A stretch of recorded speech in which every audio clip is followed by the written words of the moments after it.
日本史北条氏のその後、北条義時が死去すると、北条泰時と時房が共に執権となって後を継いだ。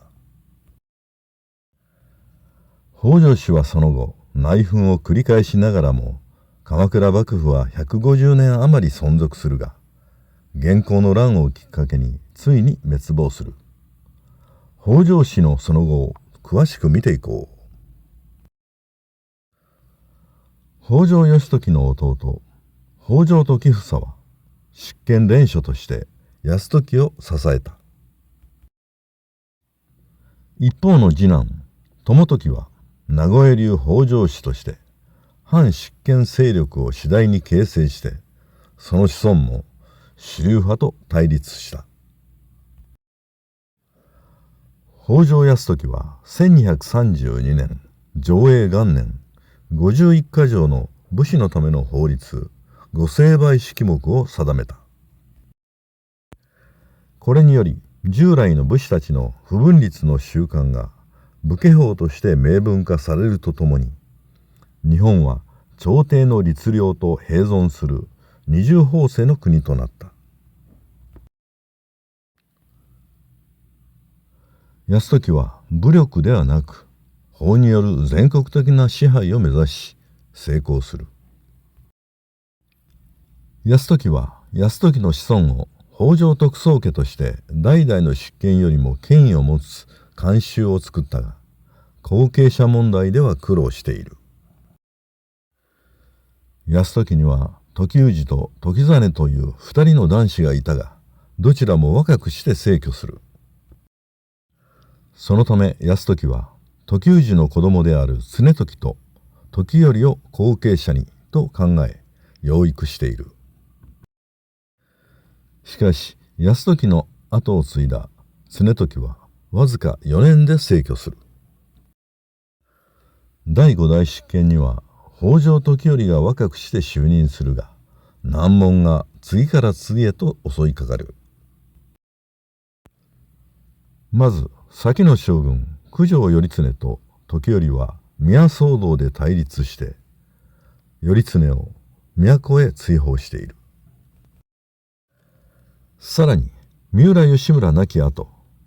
嫡男の三浦安村と対立して北寺合戦が勃発、三浦氏を滅亡させている。30歳で引退した時頼は徳宗家以外から初めて北条長時を執権にする。しかし徳宗家がそのまま権力を持ち続けるという二重構造を作り出している。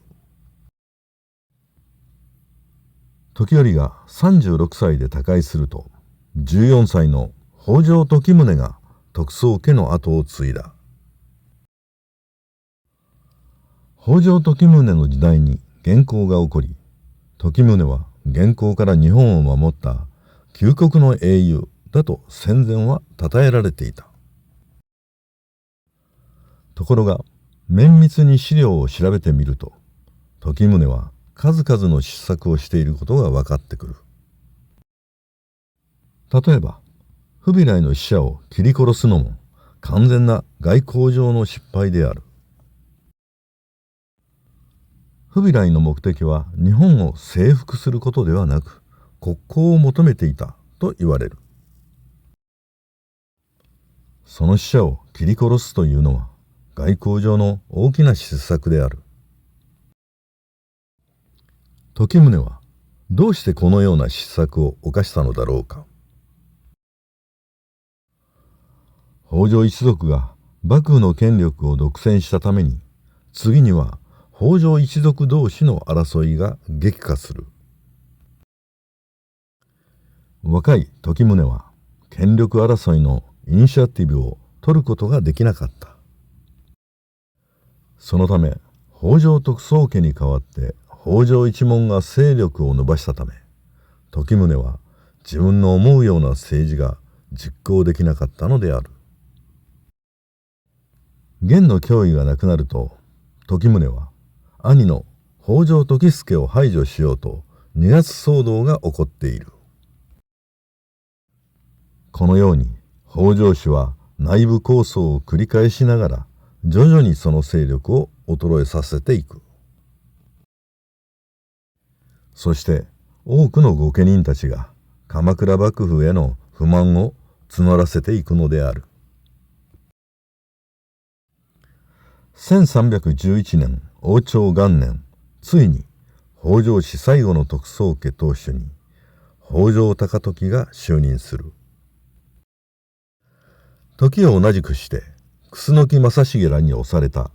後醍醐天皇が元寇の乱で反幕府運動を起こす。後醍醐天皇は敗れて沖ノ島へ配流される。ところが幕府軍は数十万の兵士で正成が立てこもる千早城だけは数ヶ月かかってもどうしても落とすことができなかった。するとこれを知った幕府に不満を持つ御家人武士たちが決起して次々に反旗を翻した。そのためわずか1ヶ月余りで全国の北条氏の勢力は一掃される。